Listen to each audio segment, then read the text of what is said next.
Atlantis ISS, this is Houston. Are you ready for the event? We're ready for the event. JSC PAO, this is Mission Control Houston. Please call Atlantis ISS for a voice check. Atlantis ISS, this is Johnson Space Center PAO. How do you hear me? Hello, Johnson Space Center. We have you loud and clear on the International Space Station.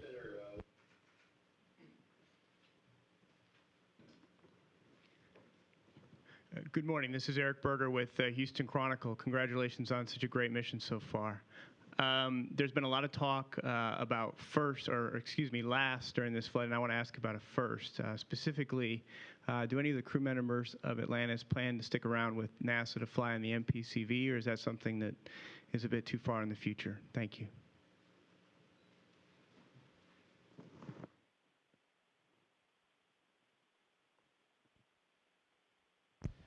Well, I think if you asked any one of us, we would love a shot at flying another vehicle. So definitely, you know, and we've got opportunities prior to that. You know, we've got multiple flights to the International Space Station.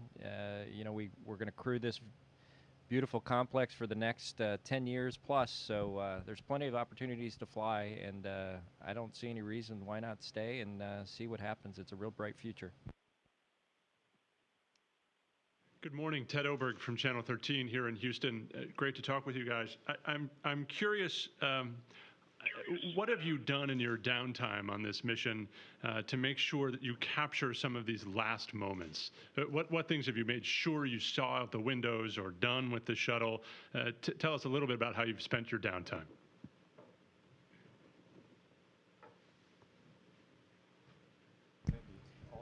Well, for me, I had a chance to look out the cupola, which is a great window, and we can see the aurora australis, the southern lights. We all kind of crowded around and got to see that, and just savoring every minute of floating in space. And then once in a while, when you're on Atlantis, at the end of the day, you kind of look around the middeck and think of all the guys and women who were there before you and who had a part in the space program, and you think, wow, this is the last flight. So it does cross your mind once in a while.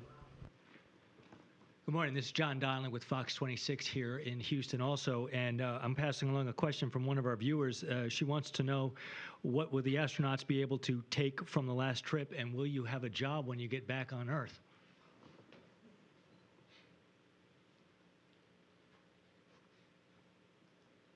Oh, absolutely. You know, Johnson Space Center, although we're reaching the end of the space shuttle program, is still a vibrant place to work. There'll be a transitional period here as we hand over a lot of the responsibilities for going to low Earth orbit to our commercial providers. But this is an opportunity for us to look beyond low Earth orbit and perhaps back to the moon or to an asteroid where we'd like to travel to soon. So there'll be plenty of work in the Houston area. Good morning, Mark Carreau from Aviation Week, and my question's for Sandy. Could you describe for us the pace of the activities the past week and just what it will take to wrap up the restow before you undock? Thanks. Well, Mark, the pace has been very, very busy. Just right when we hit orbit, doing post-insertion with 4 people was really challenging. We were working really hard right up to bedtime.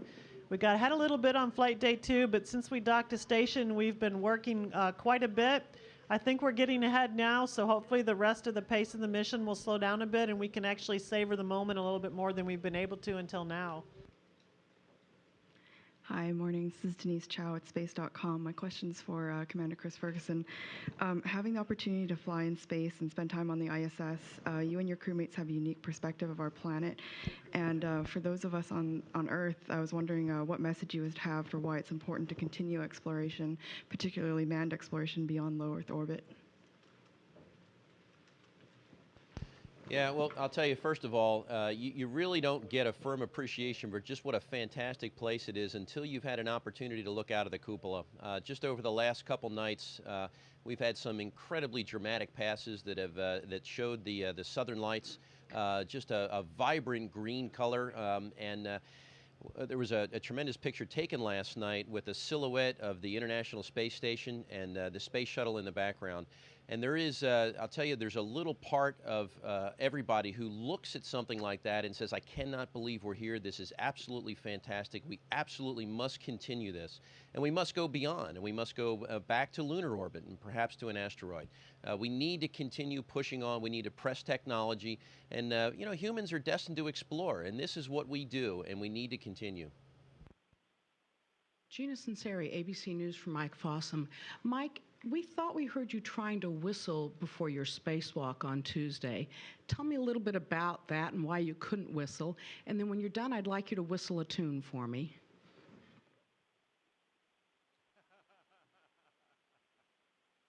I'll pass the second half of your question to my spacewalk buddy, Ron Guerin.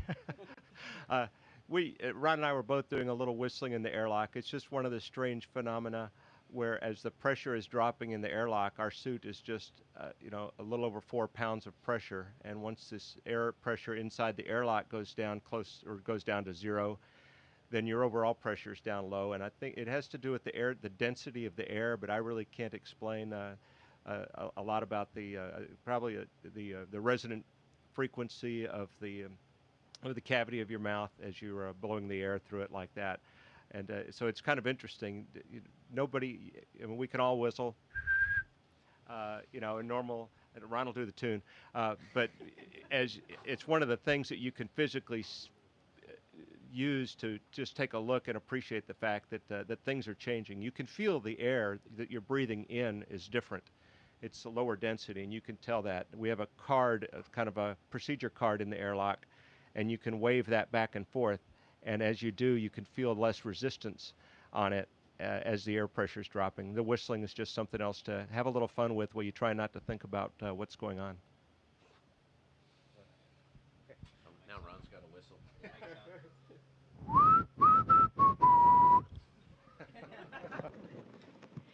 This is Jill Tolk representing Bay Area Houston Magazine. A two-part question for Fergie and Ron. Since each of you has connections to Pennsylvania, what personal Earth obs of that state have each of you made during your respective flights? And Fergie, have you seen the east coast of Australia through the cupola yet?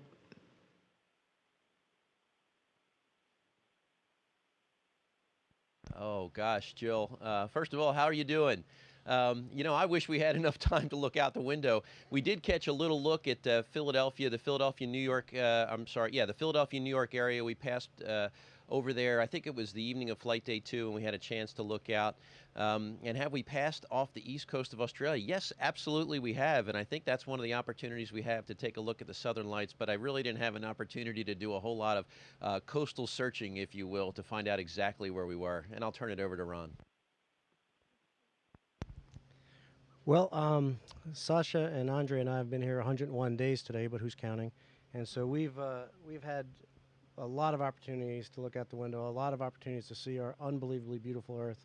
And yes, I've had the opportunity to see Pennsylvania. I've taken some pictures of one of my favorite places in the world where I spent the happiest day of my life over 20 years ago, getting married in Scranton, Pennsylvania. So I've definitely have some great pictures of that area of Pennsylvania, that really beautiful area of Pennsylvania.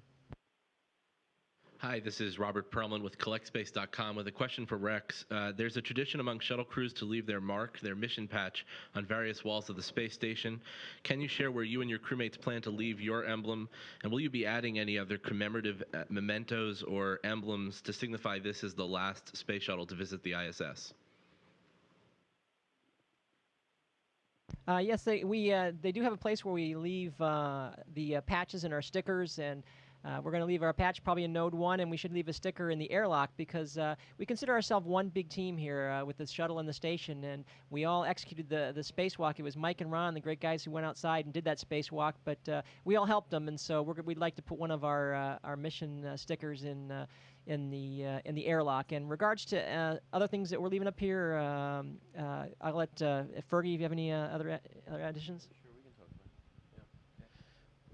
it. Yeah. Yes, we do have a special item we're going to leave behind in what hopefully is a very thought-provoking and emotional farewell ceremony that we have as the space shuttle prepares to leave the International Space Station for the final time.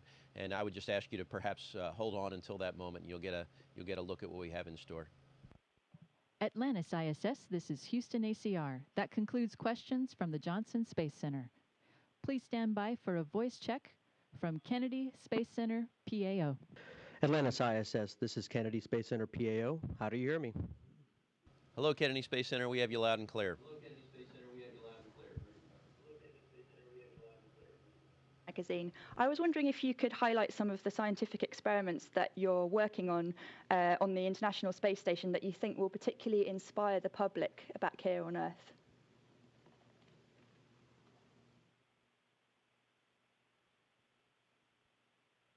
Well, that's an excellent question. You know, we've had a permanent human presence on the International Space Station for over a decade now, and over that time we've conducted over 600 scientific experiments. And you know, one of the things that we're trying to do is to see how humans can go further in exploration, go beyond Earth orbit, explore our solar system. But nearly all of the experiments that we conduct have a direct application on Earth, from growing crops better to making new materials, new medicines. We had some very significant research in the development of a vaccine for salmonella, studying our Earth, learning how learning about the human impact on the environment, how the inner core of the Earth works, and possibly lead to better ways to predict earthquakes, better automobile safety, better energy efficiency, fuel efficiency. So the list goes on and on and on. It's just amazing, the research that's being conducted up here, and that's because this is a very, very unique environment. The research that's being conducted up here simply cannot be done anywhere else in the world, and so that's why this is such an important research facility, and this is really a global asset, the International Space Station. Hi, Ken Kramer from Spaceflight Magazine and Rittenhouse Astronomical Society. My question is for Chris and your crew. I wonder if you could tell us a little bit about the science that you've personally seen going on at the space station. Anything about the AMS? Can you see the AMS from the cupola at all, and any interaction with the robonaut? Thank you.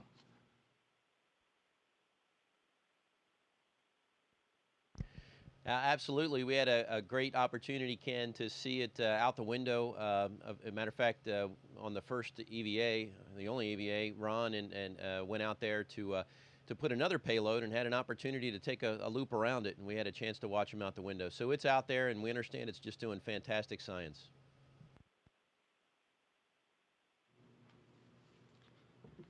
Stephen Young with spaceflightnow.com for Commander Ferguson. There's a public perception that your flight not only represents the end of the shuttle program, but the end of the U.S. manned space program. Do you have any fears at all that your crew might be the last astronauts to blast off from American soil? Well, Stephen, I'll tell you, no doubt that this is it's a very dynamic time in human spaceflight as the space shuttle draws to a close without a real clear picture of how the next U.S. astronauts will get there. But rest assured that there are plans underway. We'll be slowly transitioning to commercial companies, and while it's a little personally disheartening to see the shuttle come, we understand that sometimes you need to stop working on what you're working on so you can afford to pay for the next generation of whatever it is. And in this case, it's the next generation of aircraft. As a matter of fact, I think it's a unique opportunity. Just like the airlines did several years ago, it was largely government-funded research that made tremendous breakthroughs in aerospace, only to hand it over to commercial companies in the form of airlines. The government has made tremendous strides in getting to low Earth orbit, and we're going to hand that technology over to commercial providers, and perhaps one day we'll have space line companies. This is Leo Enright for Irish Radio's Today with Pat Kenny program. A lot of Europeans have flown on the space shuttle, but sadly, no Irish. So a lot of our younger listeners will be worried now. Will they ever now have an opportunity to fly in space? Do you have any reassurance for them?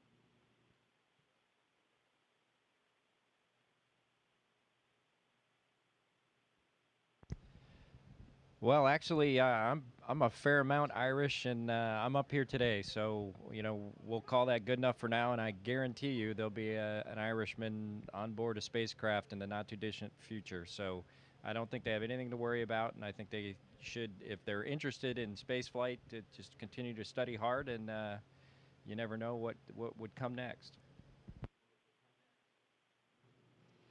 Marcia Dunn, Associated Press, with another question for Commander Ferguson. Back in Houston, you described for me the overwhelming sensation that shuttle crews get when they pause at the base of the pad on launch day and look up at the ship. I'm wondering, can you tell me what that moment was like for you last Friday when you looked up at Atlantis, knowing that's the last shuttle launch? Well, I'll tell you, Marcia, it is that is one trip that every shuttle crew has to make, and I think I speak for everyone who has ever flown on a space shuttle to stand there poised at the bottom of a living, breathing vehicle, and it's literally raining off the side of the external tank because of the condensation that forms from the extremely cold cryogenic fuels. It's wheezing, it's hissing, it's moaning. You look up at it, and I remember my first commander looked at me and he said, "Do you believe they're going to let us take this thing into space?" And with every subsequent crew I've been on, I've tried to share that same reflection with my crew. It's incredibly awe-inspiring, and just like the pictures that you see the next day in the photograph, it's just incredibly surreal to stand there and look up at it and know that in a matter of hours it's going to be orbiting the Earth. Good morning. Peter King with CBS News Radio. This is for Ron Garan. I've enjoyed following your tweets. I'm wondering, since you're staying behind, what's the best place on station to watch the undocking and fly around? And do you expect a food fight for the best view? Well, we're going to do something a little different this time. Our fly around is going to be a little different. So I think we're going to have probably some good views in some of the modules in the Russian segment that have horizon-facing windows. So I think that'll be the best bet. And there's a few of those, so we'll take turns if there's a conflict. Hi, it's James Dean from Florida Today. Another question for Ron. This is the last time, I guess, in a very long time, we'll see a crowd this big on the station. Although you'll continue to fly there for many years to come, will it seem a little bit smaller, a little less fun, perhaps, when you don't get these occasional visitors? Well, I think it will seem a little bit smaller, actually, because all the tons of cargo that have arrived from Atlantis have filled this place up. So there's a lot less room for us humans. So, but that is really, really important because, we are outfitting this station to function for the rest of the decade. And Atlantis has really set us on the pace for doing that. So, and we're going to miss these guys a lot. It's been really wonderful having them up here. It is nice to have visitors, and especially great visitors like these guys are.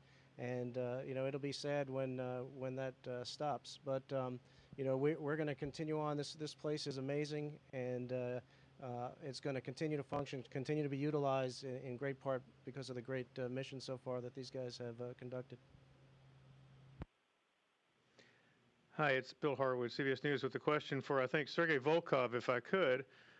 Sergei, you've heard the U.S. reporters ask U.S. astronauts about the end of the shuttle and what might come next. What do the Russians think about that when you guys talk about it, the end of the shuttle and this gap that's coming up and NASA's reliance on Russia for transportation? What do you guys think about that? Thanks.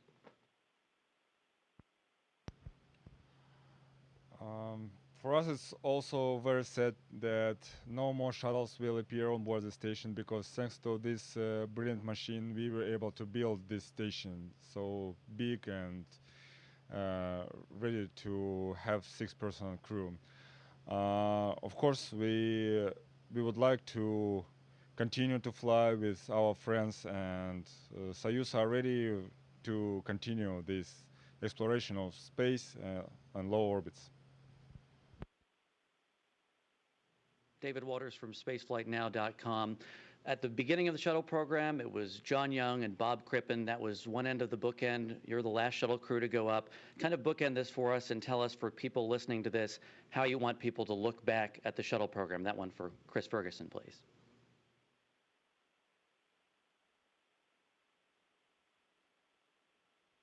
Well, the shuttle is several milestones over the course of its 30.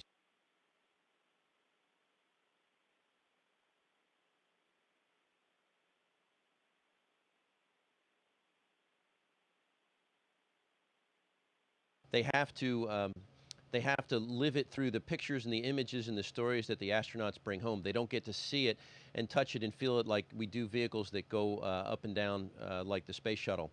So, you know, it's a sobering moment. But at the same time, we're incredibly overjoyed to just have had the space shuttle for 30 years and to know that you know, we had this ability to go to low Earth orbit, and we're so much more comfortable here than we were just a short time ago. And we hope that that continues on to our commercial spaceflight partners.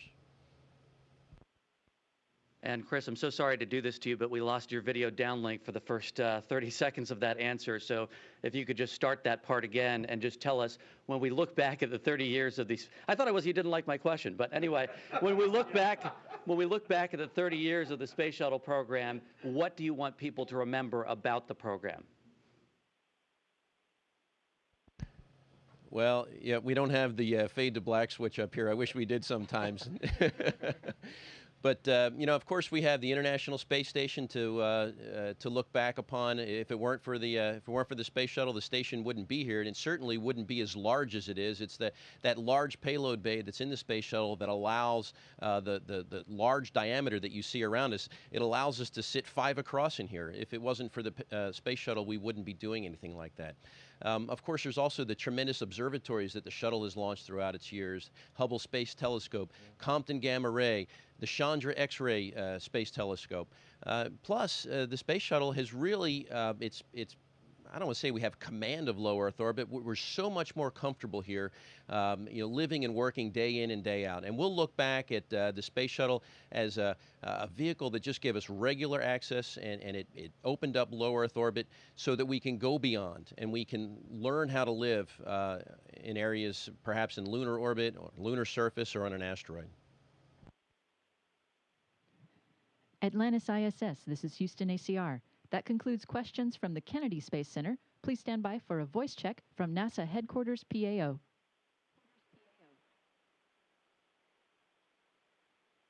Atlantis ISS, this is NASA Headquarters PAO. How do you read me?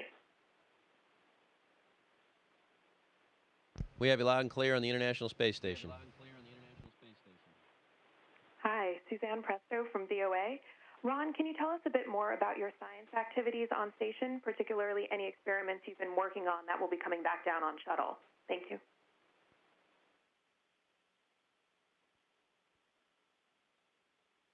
Well, that would take a long time to answer. We have been doing a lot of science on board, and as far as I know, I think I mean, there's a lot of human research where we're kind of the subjects, and there's a lot of that science that's going to go down on the shuttle. We also have some spiders on board right now that are being studied, and they are going down on the shuttle as well.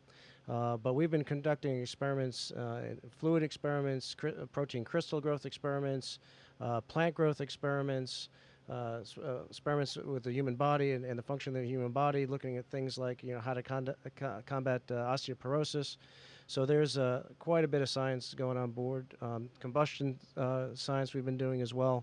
So we are at the beginning of full utilization of this amazing research facility.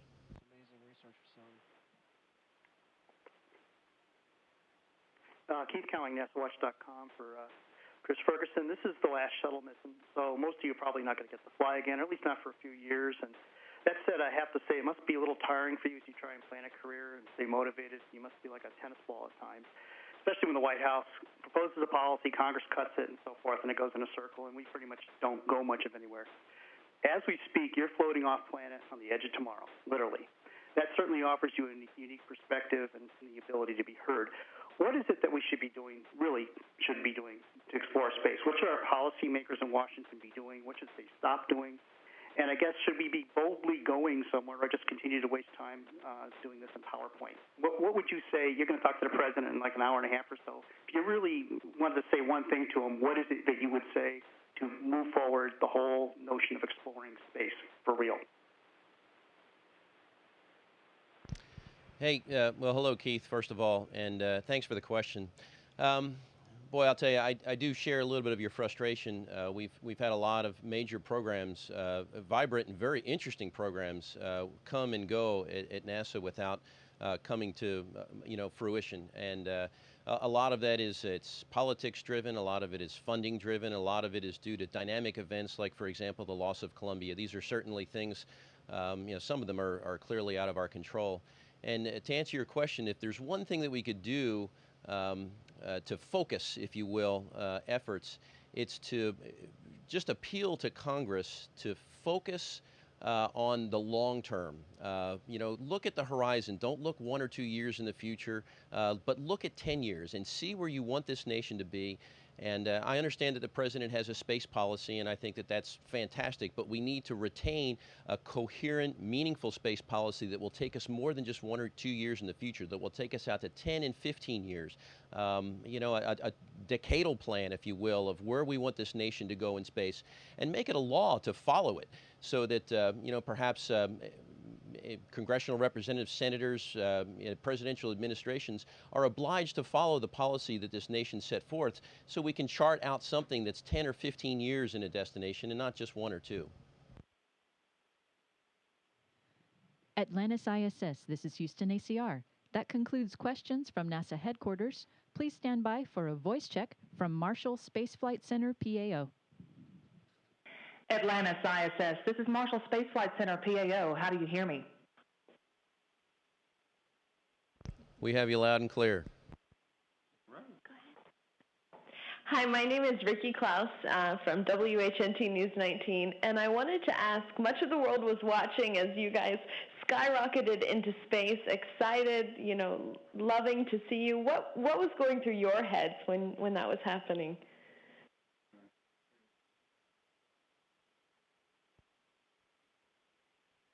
Well, there's a lot of emotions going through your mind. A space shuttle launch is a very interesting experience. It's kind of like the year prior to the launch, you're preparing for the Super Bowl, but you don't know exactly what day the Super Bowl is. So you get all prepared, and even on the day of your scheduled launch, you're looking at the weather, thinking, are we going to go? Aren't we going to go? And on this launch, it was no different. We had a 70% chance of not going, but we got to prepare as if we're going.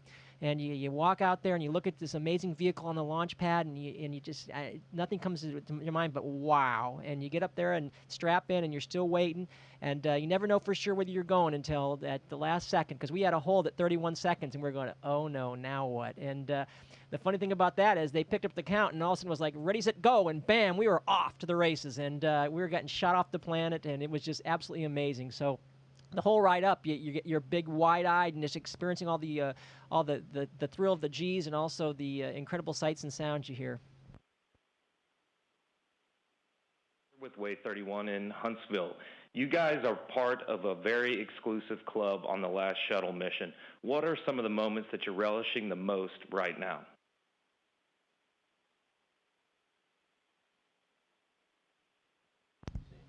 Well, I think we're all relishing just the fact that we're in space again. We're able to float around. We're here on the space station, working with the space station crew, just living in this environment and working hard to make this a better place to live and to sustain it for the next year.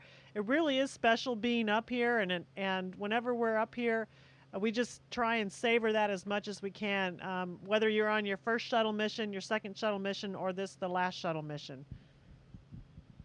My name is Monica Ricks. I'm with WAFF out of the Rocket City. And Sandy, I've been admiring your hair all morning. And this question is for you, too. This is your second time up at the ISS. Tell me the changes that have gone through the space station and how it looks now. And also, you've got 6 days left before, some crew members leave. Is there anything you want to do before you fly back? Well, certainly the space station feels a lot like home. The minute we opened the hatch, I felt like I'd never left. But in the meantime, since I'd been here 2 years ago, several new modules have arrived. The most enjoyable one of which is the cupola, which is this very nice windowed module that we can see these spectacular views of the Earth. So almost after a couple hours after we docked and we had a break, we all ran up to the cupola to see the view from there. So the station, it's the same, but yet it's different in some ways. A lot of the operations still the same. These guys are taking great care of it. As far as the remaining time of the mission, we're going to finish out our transfer, and hopefully we'll get that done a little bit early. and we'll have some time to spend in the cupola and at some of the other windows and just with our station colleagues and share some memories before we have to leave. Atlantis ISS, this is Houston ACR. That concludes questions from the Marshall Space Flight Center. We will rejoin you after a brief comm dropout. Atlantis ISS, this is Houston ACR. Back with you. Please stand by for a voice check from the Ames Research Center. Atlantis ISS, this is Ames Research Center PAO. How do you hear me? We have you loud and clear at Ames. It's going to take us about another 30 seconds or so to get all set in the camera view for you.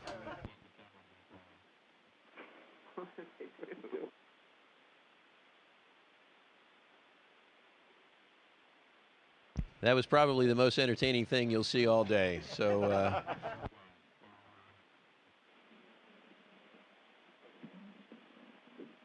Can I go? Good morning. This is Bob Rebell. I'm with NBC Bay Area, the home market of Rex Walheim. So my question is for you, Rex. What are your thoughts on the shuttle program coming to an end? What do you think its legacy is going to be? And most importantly, were you able to spot San Carlos, your hometown, from outer space? Well, to answer the first one, we did have a pass over California just in time, actually, as I was having a family conference, private family conference, the only one we have during the mission, with my wife and 2 boys. And so I had a chance to see us coming over California. The Bay Area was a little bit foggy, so I couldn't quite see San Francisco, but it was spectacular to see the Central Valley and some of Southern California, a little bit of Northern California. The shuttle's legacy, as far as that goes, number one, it sent probes to different planets. It launched probes. It launched great observatories like the Hubble Space Telescope. And then the crown jewel of the space shuttle program is it helped to build this magnificent International Space Station that we're on right now. It wouldn't be the size of the magnitude without the space shuttle. And the space shuttle's had a storied 30-year career, but what I like to think is the space shuttle's legacy lives on. Hubble will still be taking pictures. Our crewmates here will still be doing research on the International Space Station, and that's all a legacy of the shuttle, which will continue to live on. And for the future, I'm hoping that as the shuttle is retired, that money that we would be spending on the shuttle is available to not only continue the International Space Station research, but to go beyond. We need to get back in the exploration business where we're going to an asteroid or the moon or to Mars. Good morning. This is Matt Bigler, KCBS Radio, and this is a question for Rex or whoever would like to field it. And we're speaking to you from Silicon Valley, the home of Google and Facebook and things like social media and the iPhone.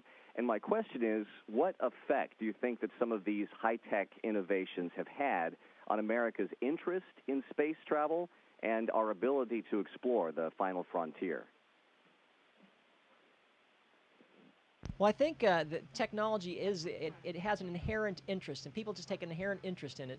And I think Silicon Valley is the genesis of a lot of the technology we use here on the space station. So I really do think it plays a very important role from inspiring grade school kids to actually providing the science that we need to do our research here.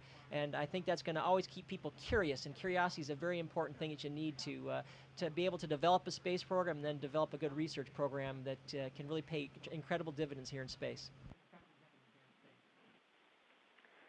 Hi, this is Jane Lee with the San Jose Mercury News, and this question is for Rex Walheim. I was wondering what you felt when you found out that you were going to be on the last shuttle mission. Well, I think like most of us, I was very honored. It was so great to get a chance to fly in space again. I wasn't sure, none of us were really sure we were ever going to get a chance because they had assigned the last mission. And so we thought, well, our chance had gone by. It's kind of like being at Disneyland and the ride closing just before you get to the front of the line. But then they added a new flight, and we were kind of getting close to the front, and we were very, very fortunate enough to be entrusted to fly on this mission, and I was extremely overjoyed to get a chance to come here again. It's an amazing place up here in the space station. Good morning, Alan Thayer with KFTL TV 28, and this also is for Rex, our hometown representative. Rex, I'd like to know how your many contributions to the shuttle and the ISS programs, as well as the magnificent views of Earth and the stars from your vantage point, how have all these helped shape you as a person and have led you to ponder humankind's place in the cosmos? Well, it is an absolutely amazing creation looking out on the Earth, and there's just you can't describe it. And we're all trying to continue this exploration of space. And one of the things we want to do is make it more accessible to everyday people, to get everybody a chance to come in space one day, because it changes your perspective. Look at us here. We have 10 people from 3 different countries. We have Americans, Russians, and a Japanese astronaut, and we're all working together. We live together, work together, solve problems together, laugh together, and it's just an amazing camaraderie. And we're one big team, and we execute the plan as one big team. And you look down at the Earth, that's just one big planet. We're all in it together. And I think the more people we get up here to see that perspective, the better off we'll be. Hi, my name is Jade Hernandez. I'm with KTVU Channel 2 News. It's the Fox affiliate. My question is for Mission Specialist Rex Walheim. Rex, tell me, students from all over will get a chance to see you in space. What do you have to tell them? How do you inspire them to look to the future? How do they get in space? Well, for me, what I'd tell them is number one, work hard, especially in math and science. And number two, have persistence, because as hard as you work, it's going to take some persistence. Because I can remember as a kid sitting in my backyard in San Carlos, looking up at the airplanes that were circling around to go land in San Francisco and thinking, wow, I hope I get a chance to fly someday. And to be right here with my crewmates, and we're flying over the Earth at 200 miles up at 17,500 miles an hour. It's really a dream come true. And it's another, I mean, just the simple things like floating and flying in zero gravity is just absolutely amazing. Everybody dreams about the dreams where you can fly, and here you can actually do it. So it's absolutely amazing, and your dreams really can come true. Atlantis ISS, this is Houston ACR. That concludes questions from Ames Research Center. Please stand by for a voice check from JAXA PAO.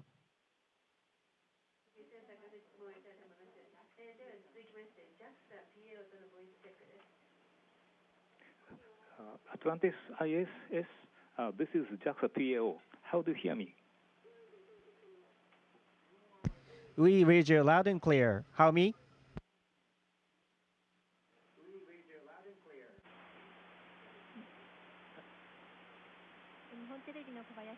Kobayashi from NTV. I have a question to Mr. Furukawa, Dr. Furukawa. Well, the ISS, which everyone is on board, I believe that the space shuttle has made major contribution to building the ISS. And also, the shuttle has continued to carry the Japanese astronauts. And the space shuttle will be ending and retiring this time. What is your feeling about the retirement of the space shuttle?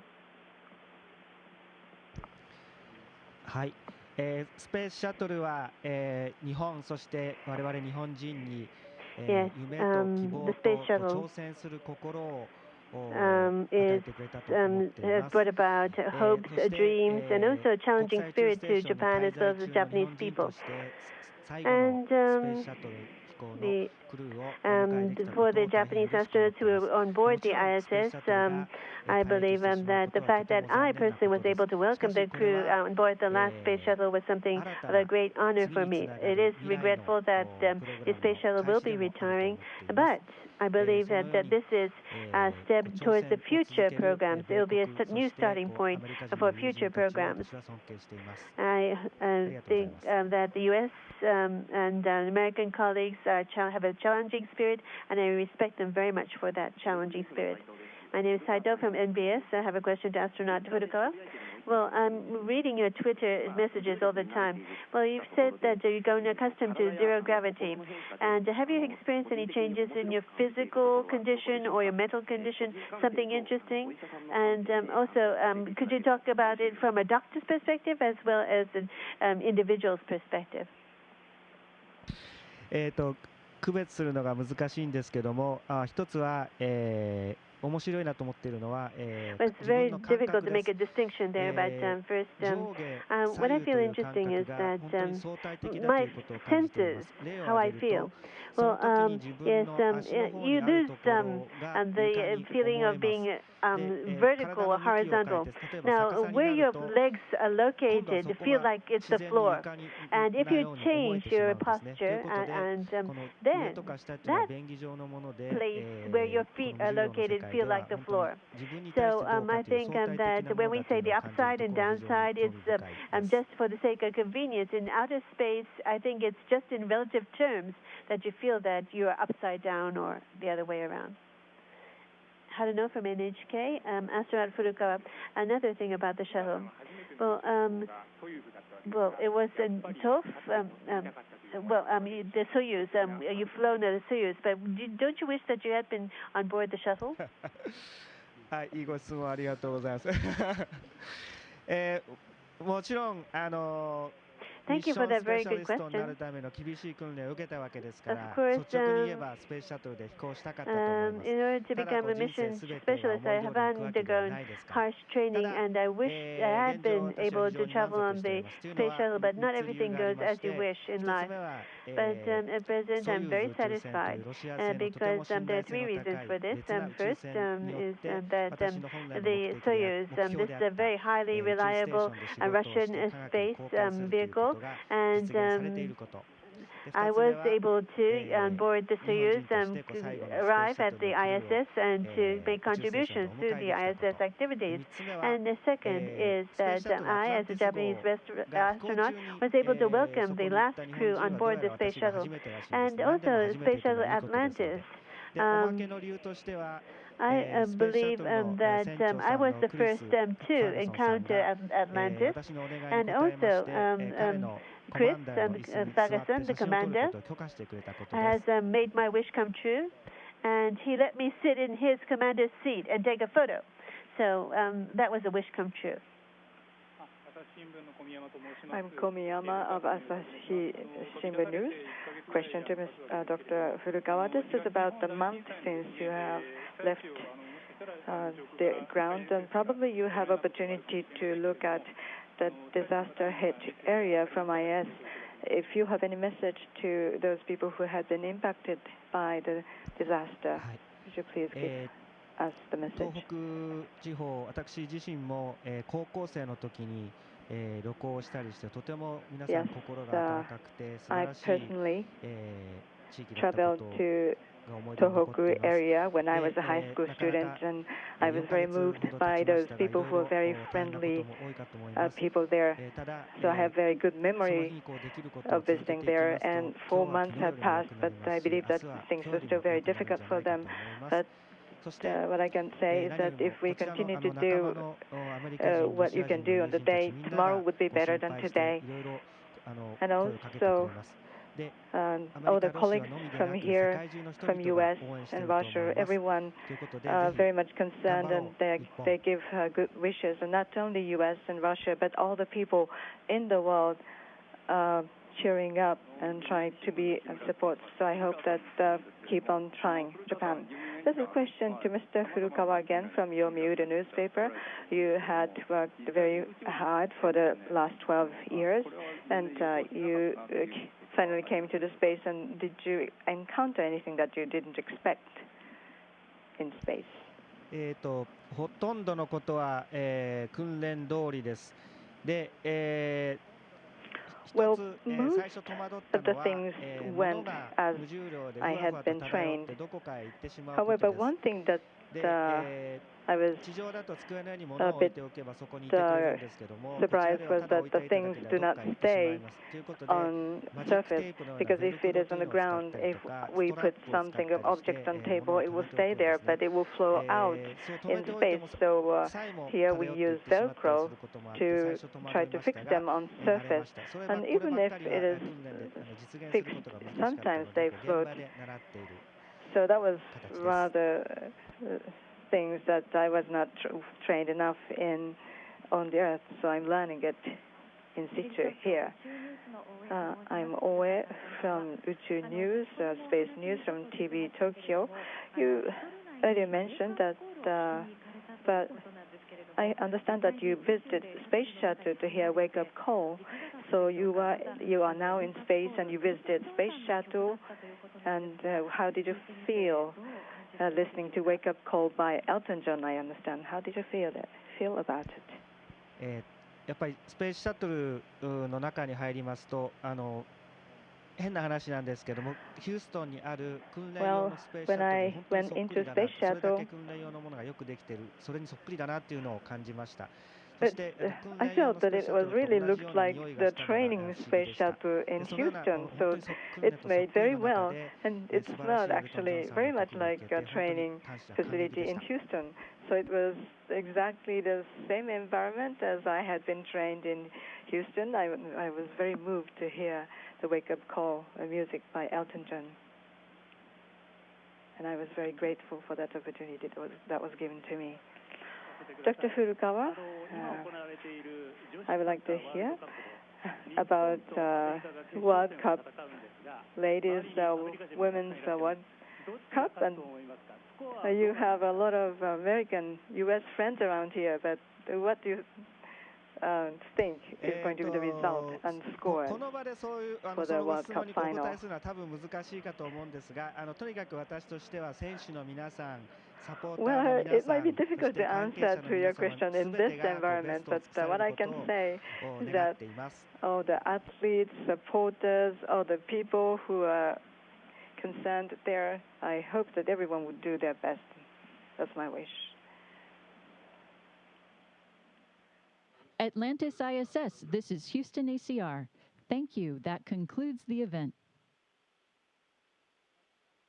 Thank you, media at Johnson Space Center, Kennedy Space Center, NASA headquarters, Marshall Space Flight Center, Ames Research Center, and in Japan.